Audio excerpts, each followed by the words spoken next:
और बाकी इंस्टा तो कल यूज़ हुआ नहीं है। शूज़ की तो क्या कहने हैं।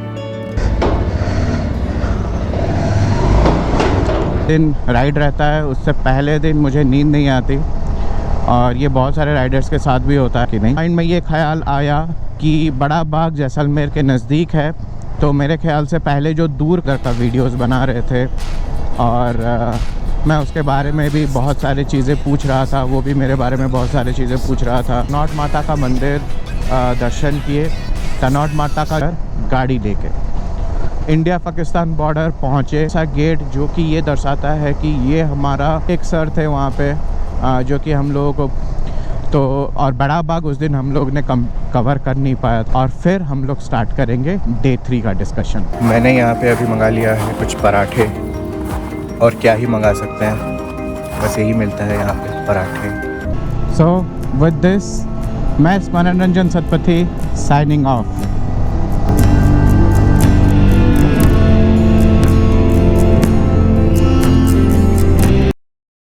So good morning guys, how you all are doing? I hope you all are doing amazing. I'm also doing great. कल ग्रेट नहीं था उतना ज़्यादा, क्योंकि अगर कल का वीडियो आपने मेरा देखा हुआ है, पिछला वीडियो, तो मैं कल जैसलमेर से सिकर तक आया। सम डेजर्ट से मैं शुरू किया। जैसलमेर में अपना बैग था जिस होटल में मैं रह रहा था, और वहाँ से अपना बैग पकड़ के मैं सिकर तक आया।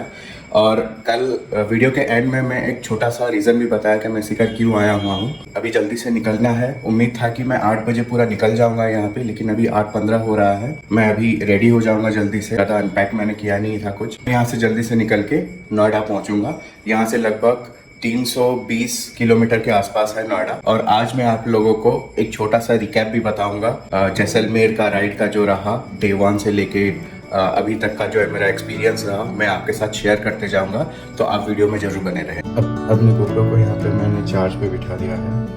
कल बिल्कुल चार्ज खत्म हो गया था यहाँ पे। चेक नहीं करता तो पूरा 0 चार्ज से मैं शुरू करता, क्योंकि अभी कुछ चेक करने के मोड में मैं था नहीं। और बाकी इंस्टा तो कल यूज़ हुआ नहीं है, लेकिन आप देखो यहाँ पे कितना धूल पड़ा हुआ है। ऐसे रास्ते में कल आया हुआ था, मेरा नी गार्ड में तो एकदम धूल पड़ा हुआ है, इसको साफ करना पड़ेगा। तो अब मेरे जैकेट भी देखो, इतना सारा धूल खा के मैं आया हूँ कल रात में। ये शूज़ की तो क्या कहने हैं, ये भी ब्लैक शूज़ एकदम सा धूल हो गया है पूरा। इसको पूरा का पूरा मुझे अभी साफ करना पड़ेगा।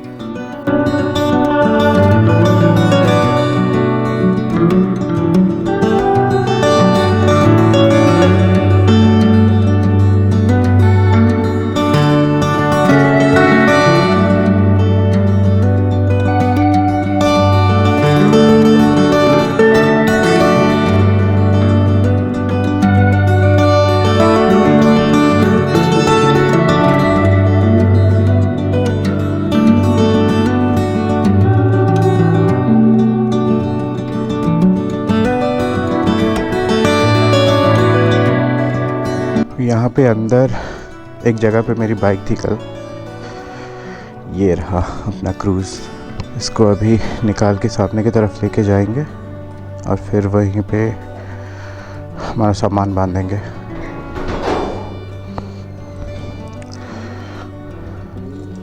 पीछे की तरफ से नहीं निकलेगा ना, स्टार्ट करना पड़ेगा शायद।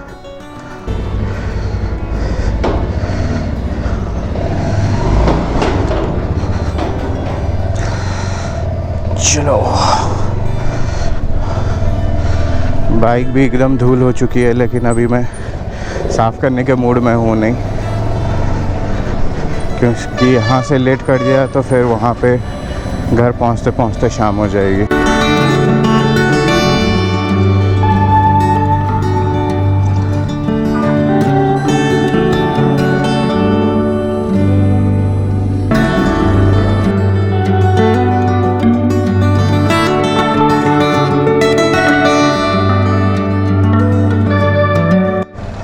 चलते हैं सीधा। 310 किलोमीटर दिखा रहा है यहाँ से टाइम। बस मैं ये शहर देख के चला जाऊँगा। So this is the city Sikar, good one.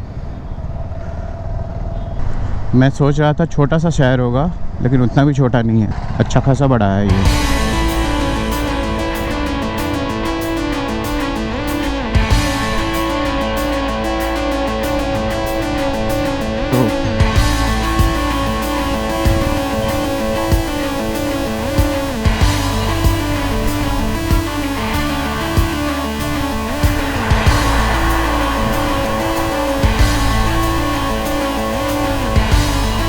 मुझे पता नहीं क्यों गूगल ने कुछ दूसरा रास्ता दिखा दिया है। अभी 20 किलोमीटर बढ़ गए हैं, लेकिन जो एस्टिमेटेड टाइम है वो घट गया है।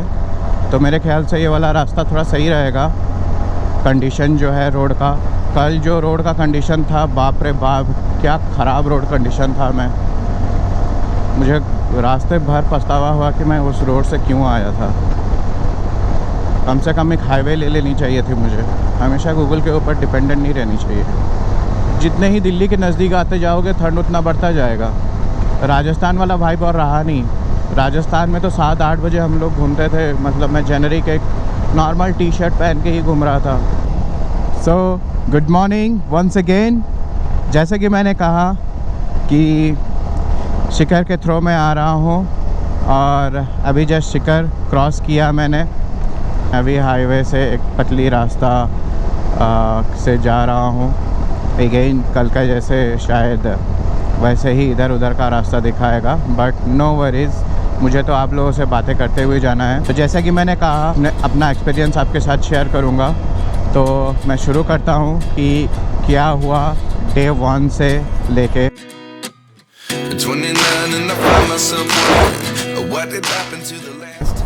तो मेरा जर्नी था सैटरडे। तो मेरा प्लान था कि मैं रात के 2 बजे से निकलूँ, बट यही हमेशा होता रहा है मेरे साथ कि जिस दिन राइड रहता है उससे पहले दिन मुझे नींद नहीं आती। और ये बहुत सारे राइडर्स के साथ भी होता है। 3 बजे के बाद मैं निकलना शुरू किया एंड फाइनली 4:15 मैं घर से निकला। It was good, everything was comfortable. रास्ते भर मैं दिल्ली जब क्रॉस कर रहा था पूरा का पूरा, मैं जब मैप में रूट डाला तो मुझे रोहतक, फिर भिवानी, फिर बीकानेर होते हुए, पोखरण होते हुए मुझे जैसलमेर का रास्ता दिखा रहा था, जो कि लगभग 790 किलोमीटर्स के आसपास था। एंड अराउंड आप अप्रॉक्सीमेटली मान के चलो 800 किलोमीटर का रास्ता। अगर जैसलमेर के अंदर भी थोड़ा चक्कर आपको लगाना पड़ता या फिर कहीं अगर बीच में इधर उधर आप घुस जाओ तो वहाँ से भी approximately you can take it as 800 kilometres. तो सामने था एकदम 15 to 16 आवर्स का एक राइड और मैं निकला हुआ था 4 बजे। और जब मैं दिल्ली क्रॉस कर रहा था उस वक्त तो कोई प्रॉब्लम नहीं, but when I cross Delhi ज़बरदस्त ठंड होनी शुरू हो गई।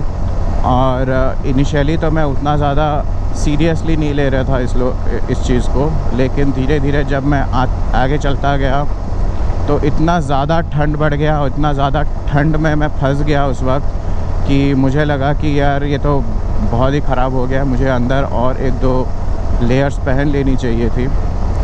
और मैंने एक गलती ये भी कर ली कि जो अंदर जो लेयर्स और पहनना चाहिए था बैग में, वो मैं बहुत अंदर रखा हुआ था शायद।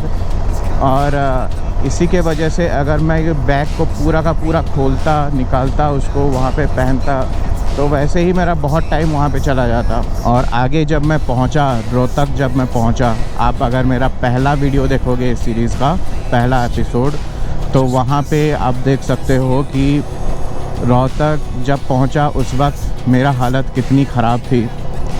मेरे सांस एकदम ज़ोर चल रहे थे उस वक्त, क्योंकि इतना ज़्यादा ठंड था, मैं ठिठुर रहा था वो ठंड में। और ऊपर से राइड है 80-90 किलोमीटर पर आवर स्पीड में, जब मैं बाइक भगा रहा था तो उसका एक अलग टेंशन था, वो भी मुझे बहुत ज़्यादा ठंड से मार रही थी। तो मैं फाइनली एक जगह पे रुका। मैं वेट कर रहा था कि कैसे सनराइज़ हो। फाइनली एक जगह पे रुका और वेट किया थोड़ा बहुत सनराइज़ का। डेफिनेटली एक कमी ये थी कि मैं प्रॉपरली अपने आप को कवर किया नहीं था विंटर लाइनर से। जितना लेयर्स डालना था वो डाला नहीं था। और अलग अलग ख्याल मेरे माइंड में आते रहे कि यार बीकानेर तक जाके रुक जाऊं या उससे पहले रुक जाऊं या कंटिन्यू जैसलमेर तक राइड करूं, क्योंकि प्लान यही था कि मैं कंटिन्यू जैसलमेर तक राइड करूंगा। और अगर सारा का सारा सिचुएशन सही रहे तो मैं आराम से राइड कंप्लीट कर पाता। लेकिन बात ये थी कि बीच में प्रॉब्लम्स आते रहते थे। 15-20 मिनट के बाद सनराइज़ होते होते धीरे धीरे हल्का फुल्का धूप आना शुरू हो गया and I felt little bit comfortable. और अचानक से एक बंदा आता है, वहाँ पे रुकता है मेरी बाइक देख के और मेरे साथ बातें करने लगता है। वो भी मतलब एक पैशनेट राइडर है। वो वाला बाइक में भी वो बहुत दूर तक राइड किया है, तो वही होता है जिसको राइड, जिन लोगों को राइड पसंद है उनके लिए बाइक मैटर नहीं करती। एवेंजर भी बहुत लोगों को मतलब पसंद आती है, बहुत लोगों को पसंद नहीं आती, but I like this bike क्योंकि इसके वजह से मुझे थकान बहुत ही कम महसूस होती है। इतनी लंबी लंबी राइड के बाद भी मैं थकान क्या होता है मुझे पता नहीं चल पाता। और ऊपर से इसका जो माइलेज है, इसका जो कंफर्ट लेवल है, वो सब तरीके से एक हिसाब से आप ले सकते हो कि ट्रेड ऑफ है कि कंफर्टेबिलिटी भी देता है, स्ट्रीट राइड में भी कंफर्टेबिलिटी देता है, टर्निंग रेडियस ज़्यादा है लेकिन उतना भी आपको दिक्कत नहीं देता अगर आप सिटी में राइड करो। एनकरेज किया कि मैं यहाँ पे गया हुआ था, वहाँ पे गया हुआ था, मुझे राइडिंग बहुत पसंद है। वो अपना जो राइड है वो राइड का एक छोटा वीडियो बनाया हुआ था अपने फ़ोन से, तो वो फ़ोन से मुझे अपना वीडियो दिखाया, वो आप एपिसोड 1 में देख सकते हो। Then I again started my bike and continue the ride. और आगे चलते चलते जब मैं जा रहा था तो जो मेरे माइंड में था ठंड का, कोहरा का, वो धीरे धीरे घट चुका था क्योंकि सनराइज़ हो चुका था उस वक्त। और सनराइज़ के और जो ठंड की वजह से वो प्रॉब्लम था वो एकदम जा चुका था। I was comfortable by then. फिर लोग मिलते गए, एनकरेज करते गए। बीकानेर में मैं डिसाइड करूँगा कि आगे जाऊँगा कि नहीं, बट स्टिल मैं बोलता चला गया कि मैं जैसलमेर तक ही जाऊँगा क्योंकि मैं अपने अंदर वो एनकरेजमेंट रखना चाहता था कि नहीं, मुझे आज कंप्लीट करना है आज राइड जैसे भी हो। छोटे छोटे प्रॉब्लम फेस करने के बाद आगे निकलता चला गया and finally I reached Jaisalmer with a very happy vibe and a very happy mood. तो वहाँ पे चेकिंग करके वहाँ पे बाइक अपनी पार कर दी। तो ये रहा मेरा डे 1। अब शुरू करते हैं day 2।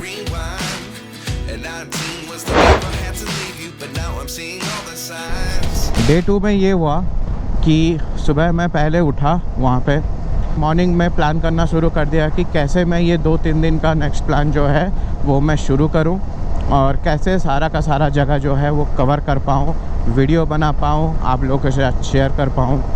So I thought to ask the hotel person. उन्होंने मुझे कुछ सजेशन दिया and I started my bike. रास्ते में मेरे माइंड में ये ख्याल आया कि बड़ा बाग जैसलमेर के नज़दीक है, तो मेरे ख्याल से पहले जो दूर का जगह है उसको कंप्लीट कर लेना चाहिए। और मैं वहाँ पे रुका नहीं बड़ा बाग में and directly I moved ahead towards Tanot. और जाते जाते जब मैं जैसलमेर छोड़ रहा था तो मुझे सामने एक बंदा मिला जो कि एक पोस्टर लिए खड़ा हुआ था लिफ्ट प्लीज़ का। तो मैं वहाँ पे रोका। उसका नाम था प्रवीण और एक बैकपैकर यूट्यूबर जो कि पूरा का पूरा कंट्री घूमता है वो। Now we both started our journey after that and we continue towards Tanot. रास्ते में बातें करते करते जा रहे थे, बीच में थोड़ा बहुत रुक के इधर उधर का वीडियोस बना रहे थे। और मैं उसके बारे में भी बहुत सारी चीज़ें पूछ रहा था, वो भी मेरे बारे में बहुत सारी चीज़ें पूछ रहा था। हम अपना personal opinion and personal learning share कर रहे थे यूट्यूब के ऊपर और पर्सनल लाइफ के ऊपर। सो इट वाज लाइक जो एंटायर 120 किलोमीटर 130 किलोमीटर का जो राइड था उस टाइम में हम लोगों ने तरह तरह की चीज़ें शेयर की एक दूसरों के साथ। और फिर उसी रास्ते तनॉट के रास्ते एक जगह है रनौर। तो Ranaur is nothing like, it's a open desert जहाँ पे दूर दूर तक सिर्फ रेत ही रेत है, बालू ही बालू है वहाँ पे। और वहाँ पे जाके हम लोगों ने खूब मस्ती की, टाइम स्पेंड किया थोड़ा सा। वहाँ पे एक गांव है, उसका गांव का नाम भी रनौर है। गांव के लोगों से हमने बात भी किया। हमें पता चला वहाँ पे कि वहाँ पे अंडरग्राउंड वाटर अवेलेबल रहता है और एक कुआं है, बहुत बड़ा कुआं, जहाँ से ऊँट से पानी निकाला जाता है। और लेकिन वो कुएं में जाने के लिए आपको जीप सफारी लेके 20-30 किलोमीटर का जर्नी कवर करना पड़ेगा और आना पड़ेगा। तो हमने सोचा कि वहाँ पे टाइम वेस्ट होगा अननेसेसरी वो कुआं देखने जाने में, but we enjoyed the desert there. And फिर हम लोग आगे निकलते हैं तनॉट। तनॉट पहुँच के हमको ये पता लगता है वहाँ पे bike is not allowed after Tanot towards India Pakistan border. आप 4 व्हीलर लेके जा सकते हो, आपका प्राइवेट 4 व्हीलर है तो वो लेके जा सकते हो, या फिर आप किसी के साथ शेयरिंग में जा सकते हो, या तो फिर आपको रेंट पे लेना पड़ेगा, हायर करना पड़ेगा 4 व्हीलर। बंदा आके हम लोगों को पूछा कि आप 4 व्हीलर हायर करोगे 1000 में मैं लेके जाऊंगा, क्योंकि तनौट से बॉर्डर 20 किलोमीटर का रास्ता है। वहाँ पे थोड़ा बहुत उसको रिक्वेस्ट किया तो वो 800 में हम लोगों को एग्री कर गया बॉर्डर घुमाने के लिए। हम लोग वहाँ पे पहले तनौट माता का मंदिर दर्शन किए। तनौट माता का जो मंदिर है वो भी एक बहुत बड़ा सिग्निफिकेंट है वहाँ पे, क्योंकि तनौट माता का मंदिर वो मंदिर है जहाँ पे 1965 में जब इंडिया पाकिस्तान का वॉर हुआ था, ये डिटेल्स मैंने वो वाले एपिसोड में भी दिखा दिया था, जो डे 2 का एपिसोड है, आप वो वाला वहाँ पे चेक कर सकते हो। वो हम वहाँ पे दर्शन करके फिर आगे बाहर। अब बात ये थी कि इंडिया पाकिस्तान बॉर्डर जाने के लिए वहाँ पे एक परमिट लेनी पड़ती है, जहाँ पे आप लोगों को अपना आधार कार्ड का डिटेल्स और किस गाड़ी में जा रहे हो वहाँ का डिटेल, ड्राइवर का नंबर, ये सारा का सारा वहाँ पे देना पड़ता था, वेरीफाई करना पड़ता था। और बहुत लंबी लाइन लगी हुई थी। बहुत लंबे वेट के बाद हम लोगों को 3 - 3:30 बजे हम लोगों को परमिट मिला, और उस वक्त हम लोग फिर गए इंडिया पाकिस्तान बॉर्डर गाड़ी लेके। इंडिया पाकिस्तान बॉर्डर पहुँचे, वहाँ पे थोड़ा टाइम हम लोग स्पेंड किया, देखा इंडिया पाकिस्तान का बॉर्डर। एक छोटा सा गेट है वहाँ, लेकिन मान के चलो कि भरी पूरी रेगिस्तान चारों तरफ, और बीच में एक छोटा सा गेट जो कि ये दर्शाता है कि ये हमारा सरहद है, और दूसरी तरफ पाकिस्तान का जो एरिया है। We return back to Tanot, और तनौट से फिर हम लोग गए आगे लौंगे वाला। तनौट से लेफ़्ट जाना था हम लोगों को, तो फिर वहाँ से हम लोग गए लौंगे वाला। रास्ता इतना ब्यूटीफुल। तो आप लोगों ने बहुत सारा मूवीज़ देखे होंगे, बहुत सारे सीरीज़ देखे होंगे जहाँ पे आप लोगों को रेगिस्तान वाला रास्ता दिखाया जाता है वहाँ पे। तो वहाँ पे वही रास्ता वाला रेगिस्तान वाला रास्ता, सॉरी, रास्ता वाला रेगिस्तान नहीं, तो वही वहाँ पे हम लोग देख के जा रहे थे।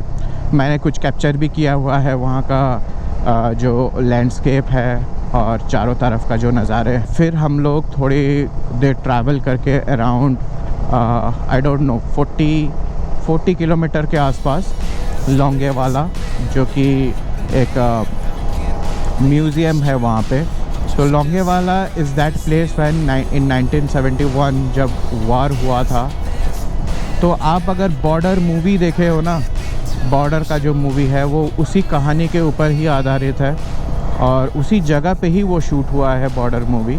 एक मिलिट्री के एक सर थे वहाँ पे, जो कि हम लोगों को बुलाया, चाय पिलाई हम लोगों को, हमारे साथ बहुत सारी बातें की, हमारे बारे में पूछा, घर के बारे में पूछा कि क्या है, क्या करते हो, कहाँ से हो। और फिर वापस हम लोग लौंगे वाला घूम के फिर रिटर्न जैसलमेर चले गए प्रवीण के साथ। तो पूरा का पूरा डे हम लोग मैं बिताया प्रवीण के साथ उस दिन, and it was a very nice, very memorable day. बहुत ही अच्छा बंदा है, और अभी उसकी उम्र उतनी ज़्यादा हुई नहीं है, 24-25 साल का एक लड़का है वो, और वो पूरा देश घूमता है लिफ्ट मांग के। तो और बड़ा बाग उस दिन हम लोग ने कवर कर नहीं पाया था, बड़ा बाग उसने भी कवर नहीं किया था Bada Bagh. So we thought कि we will plan to visit Bada Bagh the next day, that is day 3। और डे 2 को हम लोगों ने क्या किया कि वापस आ गए, और वो एक वहाँ पे रहता है रैन बसेरा, तो रैन बसेरा में वो रह जाता था। तो मैं उसको ड्रॉप किया रैन बसेरा में, वो उसका अपना खाना वाना खाया, फ्रेश हुआ, वो अपना सो गया, और मैं वापस आ गया अपने होटल में। एंड मैंने फिर उस वक्त डे 2 क्लोज़ किया, और फिर हम लोग स्टार्ट करेंगे डे 3 का डिस्कशन। राजस्थान में यार किलों की कमी नहीं, जहाँ देखो वहाँ किले। वहाँ मुझे दूर भी एक किला दिखाई दे रहा है यहाँ पे। राजा तो अब सब चले गए, किले छोड़ गए। तो अभी फ़िलहाल मैं रुक गया हूँ यहाँ पे एक रेस्टोरेंट में। यहाँ पे थोड़ा बहुत चाय वाय या कुछ स्नैक्स वगैरह, टोस्ट वगैरह जो भी मिलता है यहाँ पे खा के फिर आगे निकलते हैं। 250 किलोमीटर का बाकी राइड रहा, तो वो जल्दी से आज कंप्लीट करते हैं। मैंने यहाँ पे अभी मंगा लिया है कुछ पराठे, और क्या ही मंगा सकते हैं। बस यही मिलता है यहाँ पे, पराठे और सैंडविच वगैरह। लेकिन सैंडविच भी यहाँ पे है नहीं। आप जहाँ पे जाओ आलू प्याज के पराठे या पनीर के पराठे, पराठे पराठे, तो बस पराठे ही खाएंगे। पराठे खाते हैं, चाय पीते हैं और निकलते हैं फिर जल्दी। बेचारा गोप्रो और हेलमेट धूल खाते खाते जा रहा है।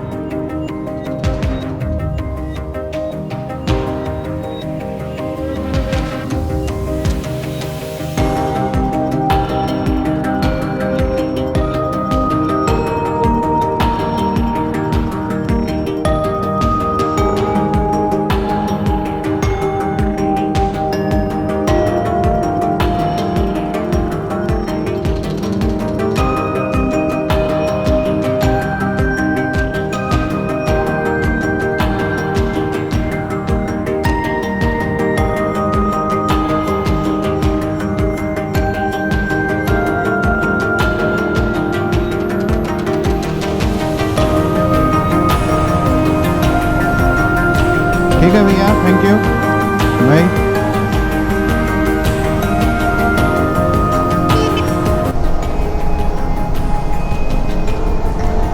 सो हेलो फ्रेंड्स, एक छोटा सा ब्रेक ले लिया था, चाय नाश्ता हो गया और अपन रिचार्ज भी हो गए फुल से। तो अभी डायरेक्ट निकलते हैं दिल्ली की तरफ और उससे आगे नोएडा की तरफ जहाँ हम रहते हैं। तो आफ्टरनून में जब राइड होती है ना, तो उसका एक्साइटमेंट और जब आप मॉर्निंग में अपना राइड शुरू करते हो तो उसका एक्साइटमेंट, ये दोनों के बीच बहुत डिफरेंस रहता है। इसीलिए बोला जाता है कि जब राइड शुरू करें तो अर्ली मॉर्निंग का आपका राइड रहना चाहिए और ट्राई करनी चाहिए कि जितनी जल्दी हो सके शाम ढलने से पहले आप अपने डेस्टिनेशन पे पहुंच जाओ। और अगर आपका राइड बहुत ज़्यादा लंबी है, 700, 800, 900 किलोमीटर, तो आप जितने भी अर्ली मॉर्निंग भी आप निकलो, आपको तो रात हो ही जाएगा पहुंचते पहुंचते। रॉकेट तो नहीं है ना आपका बाइक। और इंडिया में अभी तक चारों तरफ एक्सप्रेसवे नहीं हुआ है भाई, ऐसे भी रास्ते मिलते हैं। वैसे ये रास्ता थोड़ा बहुत तो ठीक ठाक है, लेकिन इससे पहले जैसे रास्ते मिले थे ना, बाय गॉड, मतलब बाबा सीर है एकदम। गंदे रास्ते लेकिन नज़ारे बेहतरीन, आगे पहाड़ भी दिख गए मुझे। तो भाई बातों बातों में तो अपनी बातें रह गई। डे 3 हम लोग डे 3 स्टार्ट किए, ठीक है। तो डे 3 की बात करते हैं। डे 3 में ये हो गया कि पहली बात तो है, पिछले दिन जब मैं प्रवीण को रैन बसेरा में छोड़ के आया हुआ था, तो हमारे बातें उस टाइम में हुई थी कि हम लोग डे 3 में क्या क्या देखेंगे, क्या क्या विज़िट करेंगे। और तो डे 3 में मैं जैसलमेर फोर्ट गया, वहाँ पे सनसेट पॉइंट देखा, सनराइज़ पॉइंट देखा। एक अच्छी वाली कैफ़े में एक भैया के साथ बातें की और उन्होंने यहाँ का कुछ हिस्ट्री और कुछ अच्छी अच्छी चीज़ें बताई जैसलमेर फोर्ट के बारे में। फिर जैसलमेर फोर्ट से निकल के, और वो भैया का एक जो कैफ़े था वो वहाँ पे अपना नाम दिए हुए थे कि highest number of coffee in entire Asia. तो उनके पास बहुत सारे अलग अलग फ्लेवर, अलग अलग टेस्ट के कॉफ़ी हैं और मैंने वहाँ पे उनके साथ एक कॉफ़ी टेस्ट भी किया। बहुत ही अच्छी बनी थी उनका कॉफ़ी।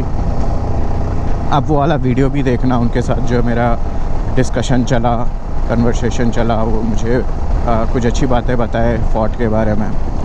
फिर फोर्ट से निकल के मैं प्लान किया कि नहीं, पटवों की हवेली में कवर कर लेता हूँ, सो दैट मुझे नेक्स्ट डे में उतना ज़्यादा रश रहेगा नहीं। और पटवों की हवेली के लिए मैं फिर से निकल गया वहाँ से। बहुत संग गलियों, छोटी छोटी गलियों में से मुझे पटवों की हवेली पहुँचना पड़ा वहाँ से। लेकिन वहाँ पे एक अच्छी रास्ता भी जाती है, लेकिन मैं वो अच्छे रास्ते के जगह नहीं जाके एक बहुत पतली गलियों में से गुज़रते हुए गया और फिर पटवों की हवेली में घूमा। क्या ज़बरदस्त हवेली थी, क्या बढ़िया आर्टिस्टिक और बढ़िया से बनाया गया था वो पटवों की हवेली। मस्त डिज़ाइन। और जो भी मतलब जैसलमेर आ रहे हैं, पटवों की हवेली तो आप मिस नहीं कर सकते। अच्छा लगा पटवों की हवेली के पूरा का पूरा घूम के। अगर वो मैं मिस कर जाता तो बहुत ही बुरा लगता मुझे। Then after meeting Praveen, at 11:30 लगभग। वहाँ पे उसका जो रैन बसेरा है वो मैं देखा अच्छी तरीके से। प्रीवियस डे तो नाइट हो चुका था जब उसको मैं छोड़ा हुआ था, तो वहाँ पे उतना ज़्यादा मैं एक्सप्लोर किया नहीं था। लेकिन मुझे एक बार देखना था कि रैन बसेरा एग्जैक्टली होता कैसे है, वहाँ पे लोग जाके कैसे रहते हैं। वहाँ का जो केयर टेकर है ना, वो केयर टेकर इतना फ्रेंडली है, बाय गॉड इतना फ्रेंडली है। वो मुझे बार बार फोर्स करता रहा कि भाई कुछ खा के चले जाओ, मैं अपने हाथों से बनाया हुआ हूँ, घर का खाना जैसा आपको लगेगा। वो इतने प्यार से बोल रहा था ना, मैं उसको मना नहीं कर पाया, क्योंकि अभी जस्ट थोड़े टाइम पहले ही मैंने ब्रेकफास्ट किया हुआ था, मुझे उतना ज़्यादा भूख था नहीं। लेकिन ना उसका वो इतना प्यार से मुझे बुला रहा था और उतने रिक्वेस्ट करके मुझे बुला रहा था, क्योंकि मैं बोला कि नहीं भाई चलो, आप जो भी मुझे खिलाओगे ना, जैसे भी मुझे खिलाओगे मैं जाके आपके साथ खाऊंगा और ये वाला एक्सपीरियंस तो मैं ज़रूर लूँगा। तो मैं उसके साथ गया। फिर वहाँ का जो मतलब एक तरीके से रैन बसेरा का डाइनिंग हॉल आप बता सकते हो, खाना खा के फिर हम लोग रैन बसेरा से निकल गए बड़ा बाग की ओर।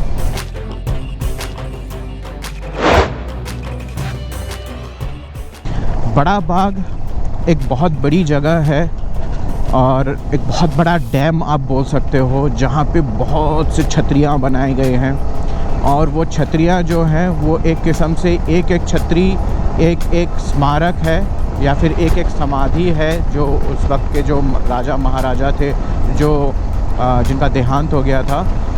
तो वो छतरियाँ बाद में तो बनाई गई, लेकिन उससे पहले जो छतरियाँ बनने से पहले वो बड़ा बाग ना एक बहुत बड़ा डैम बना था और उसी के लिए ही वो डेवलप किया गया था उस वक्त के जो राजा थे। और इसी छतरी में, इसी जो बड़ा बाग वाला एरिया में ये इतना सुंदर है और इतनी अच्छी जगह पे वो सिचुएटेड है, नॉर्मल जो जैसलमेर सिटी से थोड़ा दूर और एकदम वीरान लोनली प्लेस में ये सिचुएटेड है।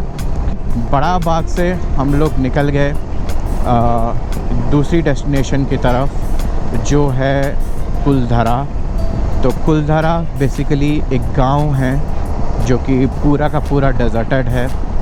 बहुत ही अच्छा उसका हिस्ट्री है कुलधरा का। तो कुलधरा पहुंचते पहुंचते हम लोगों को लगभग 2 बज चुके। कुलधरा एक बहुत बड़ा एरिया है। राजा का जो एक सेनापति था सलीम सिंह करके, सलीम सिंह बहुत ही ज़्यादा अत्याचारी था। अब ये बात तो पता नहीं कि वो अत्याचार खुद के बल पे करता था या राजा ही उसको बोलता था कि आप ज़्यादा से ज़्यादा टैक्स वसूल करो प्रजा से। तो उसी के वजह से वो जो कुलधरा गांव है, जहाँ से कल्टीवेशन बहुत अच्छी होती थी, आमदनी बहुत अच्छी होती थी, उन लोगों के ऊपर वो प्रेशर बनाना शुरू कर देते हैं कि आप मुझे और भी ज़्यादा टैक्स ला गया। लेकिन एक वक्त आया 19वीं सदी में, टुवर्ड्स द एंड ऑफ 19वीं सदी आप बोल सकते हो, जब वहाँ पे बहुत ज़ोर की भूखमरी लगी, सूखा पड़ गया, पानी की बारिश एकदम ज़ीरो हो गई उस वक्त। और जब बारिश बिल्कुल ज़ीरो हो गई, बिल्कुल भी उनका कल्टीवेशन एकदम ठप हो गया, आमदनी कम हो गई, लेकिन टैक्स उस हिसाब से कम हुआ नहीं। ती है क्या नहीं ये तो पता नहीं चल पाया। और सिचुएशन क्या बनी होगी कि पूरा का पूरा जो 84 गांव है वो एक साथ ही खाली हो जाता है। कि 84 गांव जो है वो कम नहीं होता, हज़ारों लोग वहाँ पे रहते होंगे, कितने छोटे छोटे बच्चे होंगे, बूढ़े होंगे, हर कोई होंगे। 84 गांव के लोग, हज़ारों लोग गांव छोड़ के रातों रात कहीं पे चले जाते हैं। कहाँ जाते हैं, कैसे जाते हैं, किसी को पता नहीं चलता, मानो वो गायब हो गए एकदम।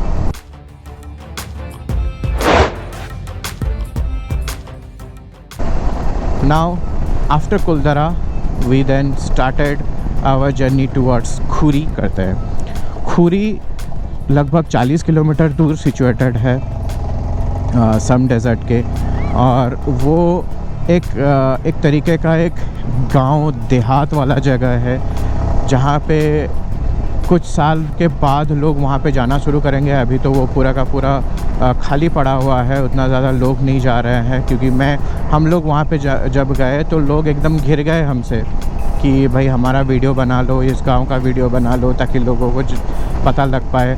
और यही हम लोगों का मोटिव था कि जाके वहाँ का वीडियो बनाए, सो दैट हम लोग भी एक्सप्लोर कर पाएँ कि वो जगह कैसा है, कैसे उसको डेवलप किया जा रहा है। तो अच्छी जगह थी खुरी, वो भी, उसका भी वीडियो मैंने बनाया हुआ है। And then we started our journey towards some desert. मैं एंट्री किया डेजर्ट कैंप इवनिंग में 7, मुझे एंट्री किए वहाँ पे, इवनिंग स्नैक्स दिए, पकौड़े, और मैं थोड़ा बहुत फ्रेश होके फिर स्नैक्स किया, चाय पिया, और वहाँ का जो इवनिंग प्रोग्राम है, इवनिंग प्रोग्राम एंजॉय किया, वीडियो बनाया, वीडियो ऑलरेडी शेयर कर चुका हूँ। And after that I completed my day of day 3, और अगले दिन फिर शुरू होता है। और यहाँ से दिल्ली अभी रह चुका है 150 किलोमीटर के आसपास, नोएडा और 20-25 किलोमीटर आप ऐड कर लीजिए, तो ट्राई करेंगे 3-3.5 के अंदर पहुँचने के लिए। फ़िलहाल तो एस्टिमेटेड टाइम मुझे दिखा रहा है 4 बजे के आसपास। I don't know that is because of this rod जो मैंने लगाया हुआ, या फिर आफ्टर 5000 का जो स्मूथनेस, 5000 किलोमीटर कंप्लीट करने के बाद जो स्मूथनेस बढ़ जाती है उसके वजह से है, या जो भी है, it is pretty much comfortable then before. So friends, finally अब मैं पहुंच चुका हूं नोएडा में, और बस 5 मिनट में मैं अपना जो डेस्टिनेशन है घर में पहुंच जाऊंगा। सो विद दिस, मैं मनोरंजन सतपथी साइनिंग ऑफ।